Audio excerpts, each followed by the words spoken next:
Ang storyang ito ay pinamagatang Starting Over and Over Again. Episode 10 by Gino. Simulan na natin ang kwento.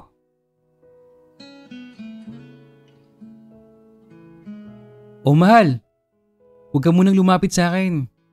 Baka may virus ako eh. Maliligo muna ako. Hindi ako takot sa COVID, Albi. Hindi nga ako naniniwala dun eh. Mahal naman. Wala namang mawawala kung susunod tayo sa mga protocols eh. Para na rin sa kaligtasan din naman natin to eh. Alam mo, ang dami ko nakikita nagkakasakit. Tapos namamatay araw-araw. Natatakot lang akong may mangyari sa atin. Kaya naman, huwag nang matigas yung ulo mo, please. Pasensya na. Namiss lang kasi kita eh.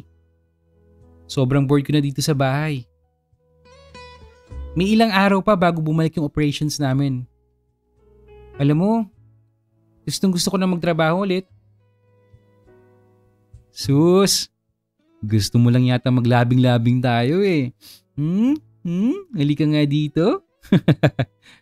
Ha? Maglabing-labing ka dyan mag-isa mo, no? Kunwari ka pa. Huwag kang mag-alala. Kahit pagod ako, pagbibigyan ko ang mahal ko. Maligaw ka na nga. Ang dami po pang sinasabi. Pa-disinfect naman ng mga dala ko. Itong mga relief goods. Kompleto lahat ng nasa listahan mo. Yung face mask, yung face shield. Nakuha ko ng libre yan. Ang galing ko, di ba? Wow! Libre ng lahat ng to? Ayos ah! Ang mahal pa naman ng face mask ngayon. Malaki yung matitipid natin dito. Pasensya ka na mahal ah. Kung may maayos lang ng trabaho, sana. Hindi ko pinaramdam kay Albi na pabigat siya noong nagsimula ang pandemya. Oo, medyo nakukuhanan ng savings ko dahil dalawa kaming umaasa. Pero wala naman kasi akong choice eh. Buong mundo ang naghirap ng mga panahon na yun. Paano na lang kung pati si Daryl nandito pa?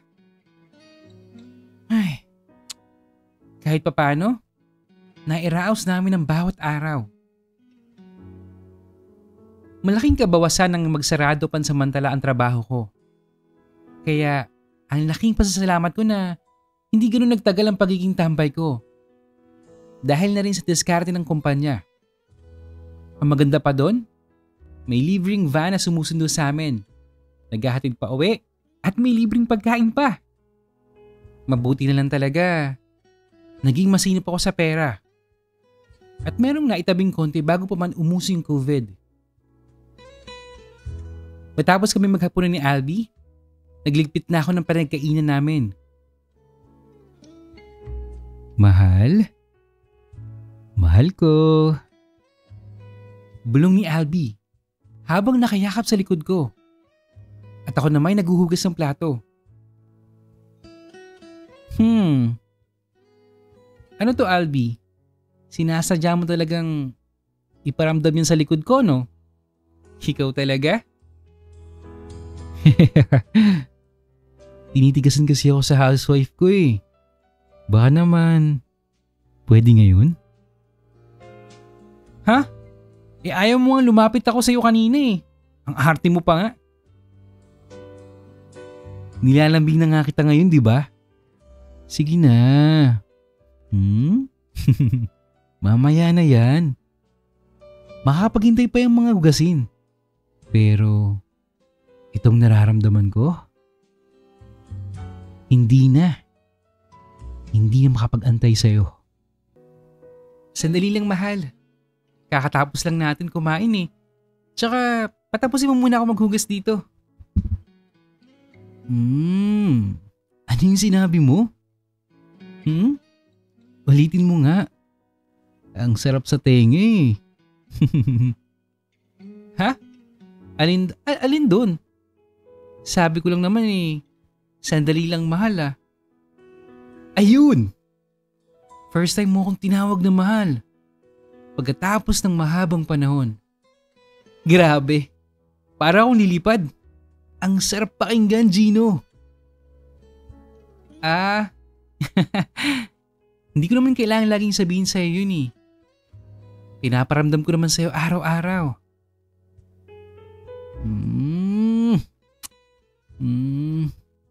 Pakis nga ako. Pakis nga sa mahal ko. Ano ba, Albi? Ang kulit mo. Ito na tapos na ako magugas ng plato. Maglilinis muna ako ng sarili ko ha. Para naman dire-diretso na tayo. Alam mo mahal ko, noon, kailangan ko pang ipilit ang sarili ko sa'yo. Pero ngayon, konting kalabit lang, pumapayag ka na. In love ka na sa akin ano. Ay nako Albi, halos araw-arawin mo naman ako eh. Nasanay na ako. Gusto ko, lagi akong nananabik sa'yo sa totoo lang. Naks, sige na. Maglinis ka na ng sarili mo. Mag-aantay ako sa kwarto ha. Okay, sandali lang to. Siya nga pala, tumawag yung ate mo sa akin kanina eh. Nagpapasabi na meron daw, tinext daw sa'yo? Gino, nabasa ko na. Albi, hindi naman sa nangihimasok ako pero kung mas importante yan, unahin mo ha. Kaya ko pa naman suportahan tayong dalawa eh.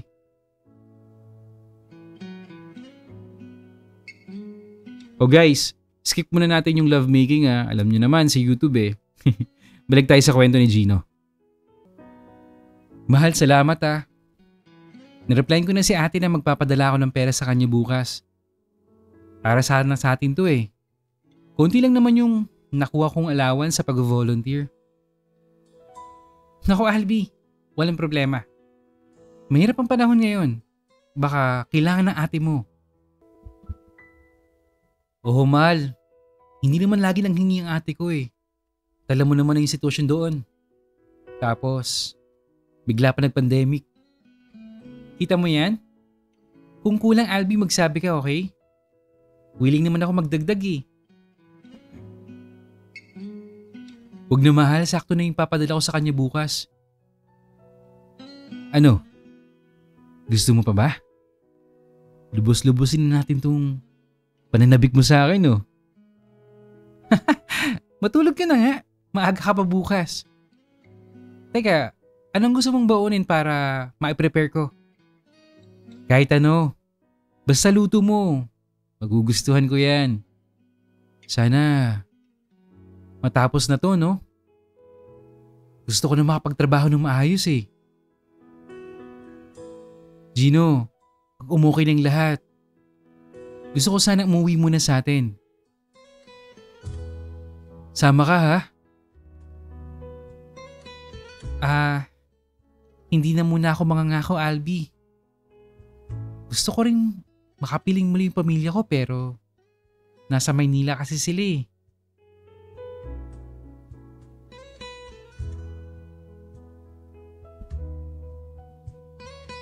Lumipas ang ilang buwan at taon at halos bumalik na sa normal ang lahat. Hindi ko talaga kailanman inaasahang mararanasan natin ang pandemya sa henerasyong ito.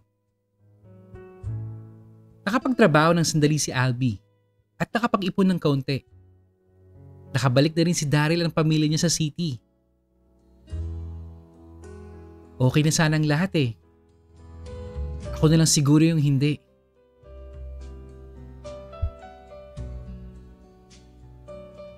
Grabe Albi no?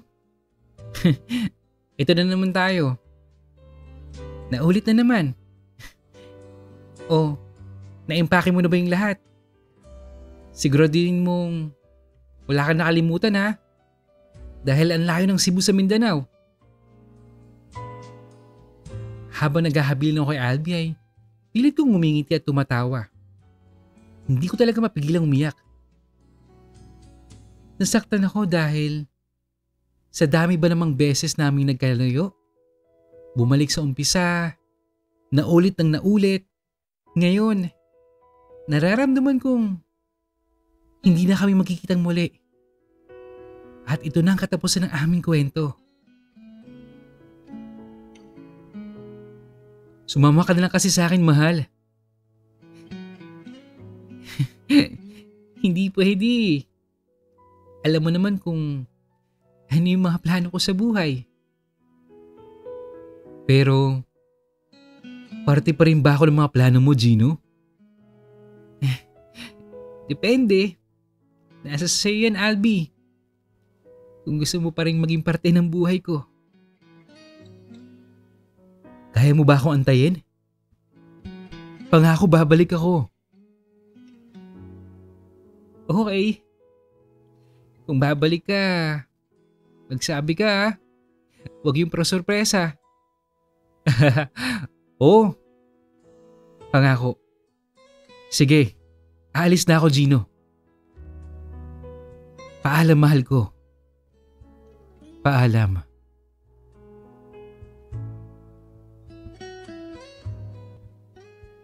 Ay, ang lungkot naman mag-isa. Heto na naman.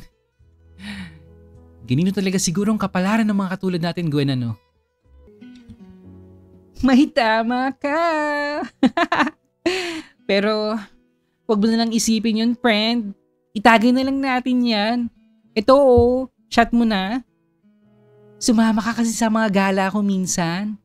There's a lot of fish in the sea. Nasa sayo na yan kung luto o buhay ng isda ang kakainin mo, no? Paano kung Shokoy pala yung makita ko? Baliw ka. Ayaw mo pa nun? Mas malaki.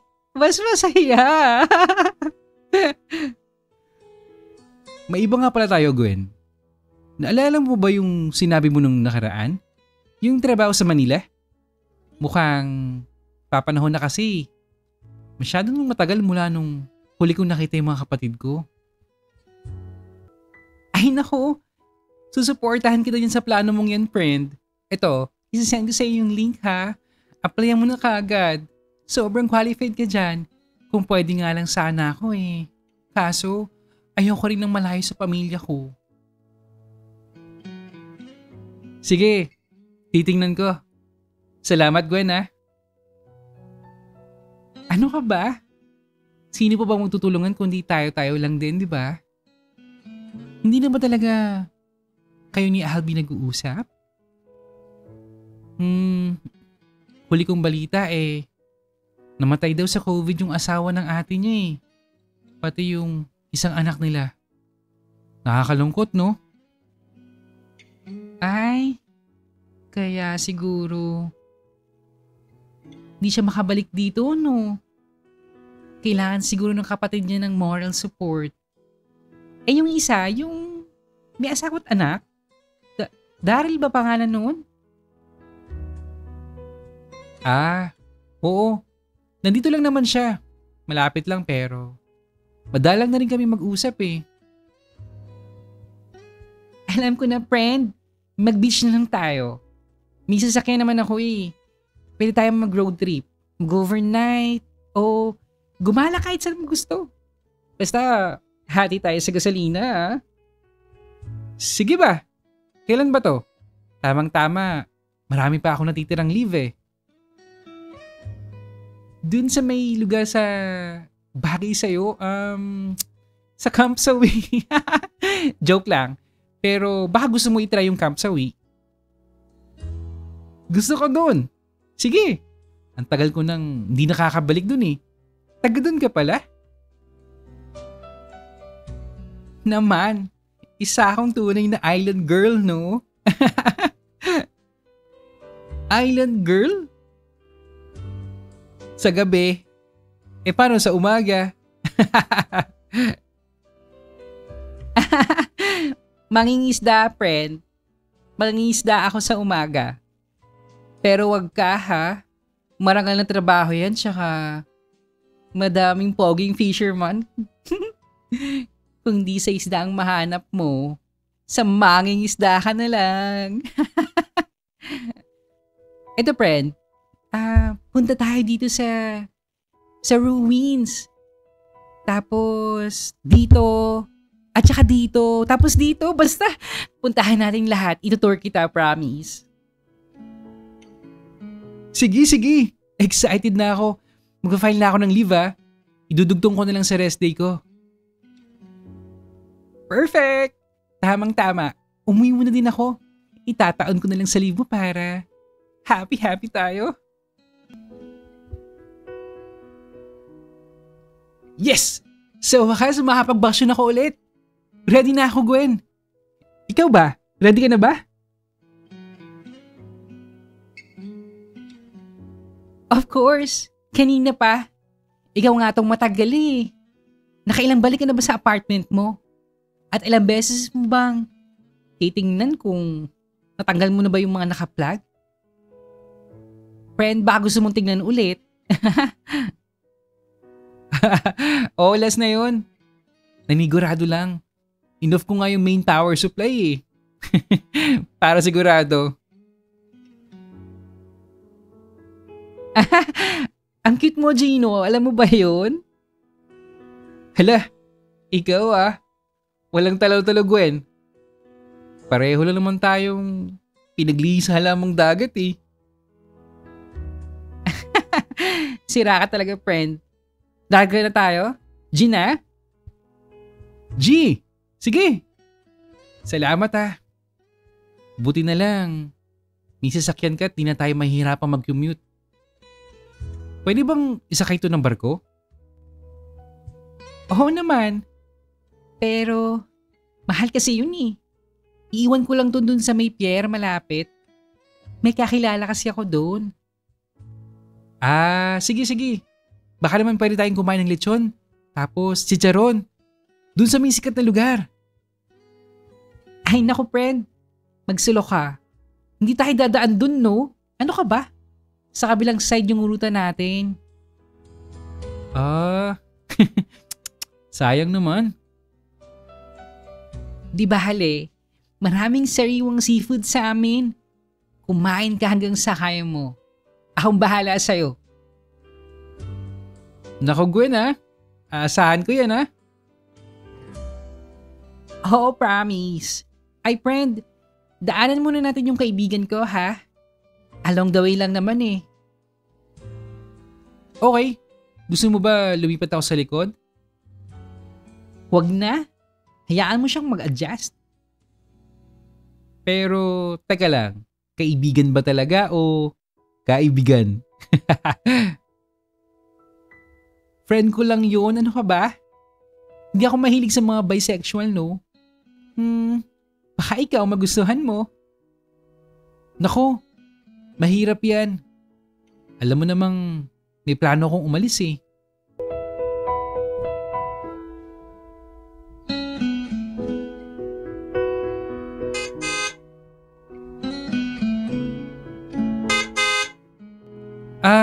Gwen? Siya na ba yan yung naka-pink?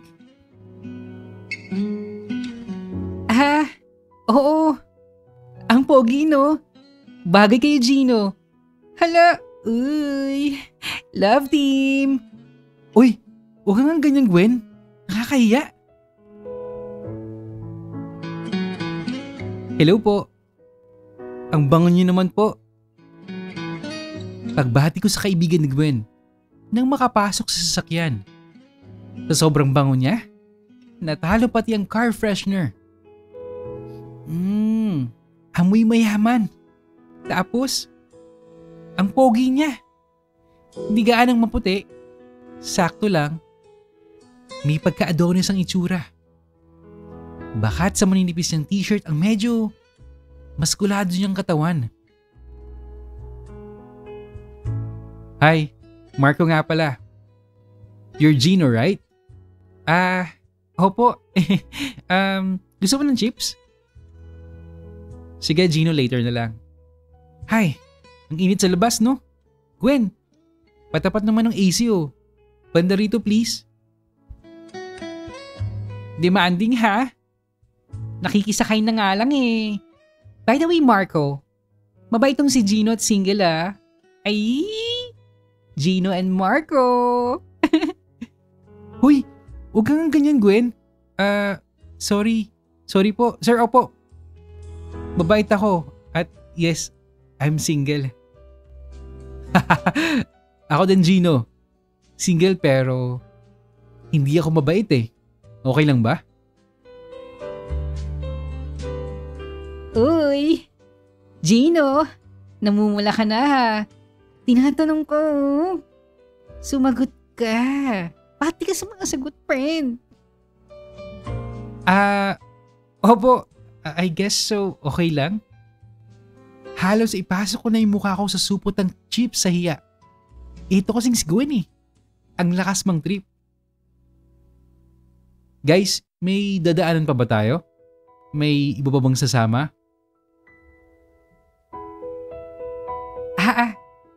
Oo Marco. Message mo na si Karen kung matutuloy ba siya? Si Karen? Sure na ba to? Alam mo naman kapag nalasing, walang sinasanto eh. Sige na. Masaya kapag may kasama tayong katipunera. Ay, Gino, friend. Sorry ah. Okay lang ba sa'yo na marami tayo? Oo naman. Wala namang issue sa akin eh. Sabi nga nila, the more the merrier. Ikaw ba, love? Wala kayo ni-invite? Tanong sa akin ni Marco. Love? Sagot ko naman sa kanya. Ayan na. Sinasabi ko na nga ba eh. Magkakagustuhan kayong dalawa. Oy, may hardin na madidiligan mamaya. Pangungutya ni Gwen sa amin ni Marco. Sorry Gino ah. Nasanay lang kasi ako sa mga katrabaho ko na love ang tawag ko sa kanilang lahat. Minsan, dear or honey. Okay love. Pabirong tugon ko naman sa kanya. Kinikilig ako sa inyong dalawa. Biglang sabi ni Gwen noon. Oy Gwen, umayos ka nga. Baka madisgrasya tayo sa'yo eh. Mag-focus ka sa pag-drive mo. Saway ni Marco kay Gwen. Oo na mga sir. Kayo kasi. Ang sweet nyo. Ano daw reply ni Karen?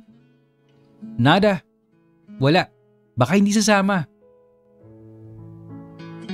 Ganun ba? Hayaan mo siya. Baka maya-maya hahabol yun. Alam mo naman ang motto nun sa buhay. It's better late than never. Nakakatuwa naman yung motto ng kaibigan niyo, Gwen. Ay naku friend. Palaging late yun. Sa work, sa mga lakad. Walang araw na hindi siya late. Ikaw ba love? Anong motto mo? Motto? Wala akong motto Marco eh. Favorite song? Gustong-gusto ko yung In Your Eyes ni George Benson. Nice! I also like that song. Anong mga hobbies mo?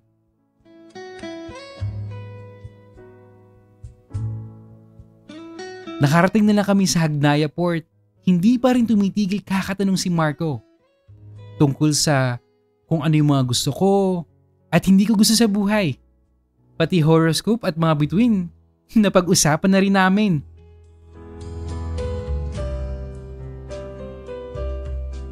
Compatible pala tayo Gino eh. Ano? Halos lahat ng gusto mo. Gusto ko rin. Napansin ko nga Marco. Barbecue gusto mo? Nagugutom na kasi ako eh. Pwede bang kumain muna tayo? Sure love. Tawagin ko lang si Gwen ah. para sabay na tayong tatlo. Teka Gwen, malinis ba yung mga pagkain dito? I kinda doubt it eh. Tanong ni Marco kay Gwen, habang ako naman ay kumakain na. Pwede ba Marco? Huwag kang maarte. If I know, hindi lahat ng pumapasok dyan sa bunganga mo malinis. You know what I mean? Grabe naman to. I was just joking. Baka kanong isipin nito ni Gino oh. Ikaw talaga Gwen. Love, ikaw ba? Kumakain ka ba ng kahit anong isubo sa'yo? Ha? Ha? Munti ka na ako mabilaukan sa tanong ni Marco. Punong-puno kasi ng canned barbecue ang bibig ko nung nagtanong siya. Pambihira. Gutom na kasi talaga ako nun eh. Uy, Gino, slow down. Ito, inumin mo muna yung soft drinks.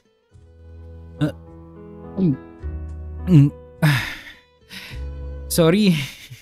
Wait lang ah. Ayan. Nalanok ko na. Wala kasi akong pinipiling pagkain eh. Tsaka, kung hindi tayo bibili sa mga small vendors, kagaya nila, paano sila kikita, di ba? Did you hear that, Marco? Kay Gino na mismo nang galing kaya huwag kang mag-inerte dyan. Tusukin kita ng barbecue stick eh.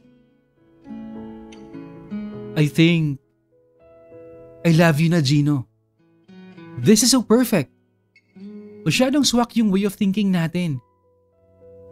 Naisip ko lang din kasi yan kung paano kung hindi natapos ang pagsasalita ni Marco at nahampas siya ni Gwen. Aray ko naman, Gwen!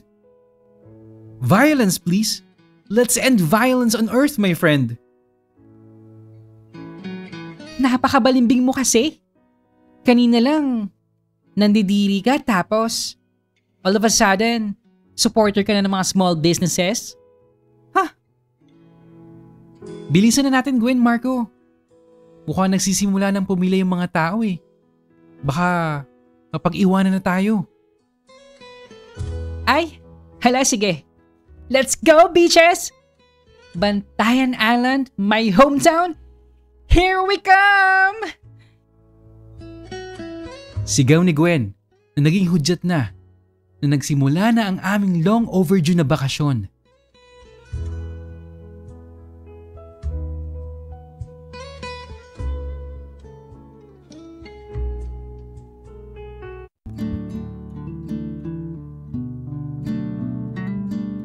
Nothing beats the Jet2 holiday. And right now, you can save 50 pounds per person. Ay, iba pala yun guys, sorry. Okay, tag-ulan na naman. I hope all of you and your family are safe. Kung wala ka namang importanteng lakad, mas mabuting manatili na lang sa bahay, no?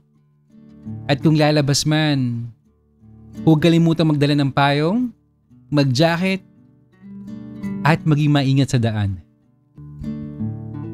On this episode, makikita natin kung paano nagiging mas makulay at magaan ang buhay kapag may sinabawang gulay. Hindi, joke lang. On this episode guys, mas makikita natin na kung paano maging mas magaan yung buhay natin kapag may mga taong handang sumama sa atin sa ating mga paglalakbay. Hindi lang sa literal na biyahe, no? Kung hindi, pati na rin sa emosyonal at personal journey sa mga sarili nating kwento.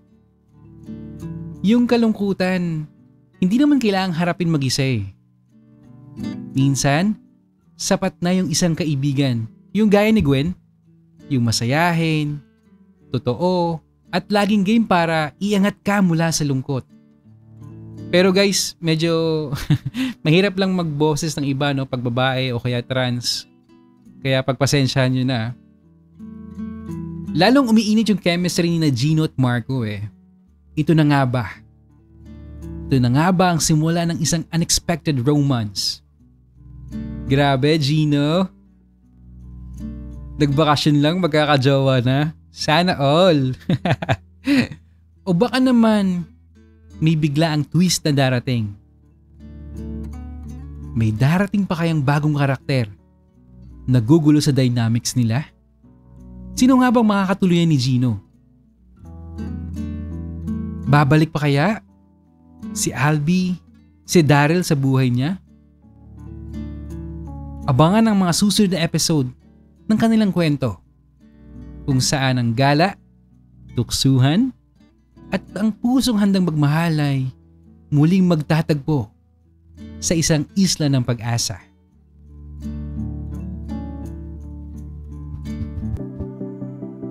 At sa mga hindi pa po nakapag-send ng email ng mga stories nila, email na lang yan sa imrensantiago@gmail.com. Sa mga nag-send na po, maraming salamat sa inyo. Don't worry, inanarate natin yan. At kung hindi ka pa nakapag-subscribe, mag-subscribe ka na, i-click ang like, mag-comment, hit ang notification bell para updated ka sa mga news stories natin. Once again, this is Ren Santiago nagsasabing maraming salamat po sa suporta nyo. Hanggang sa muli.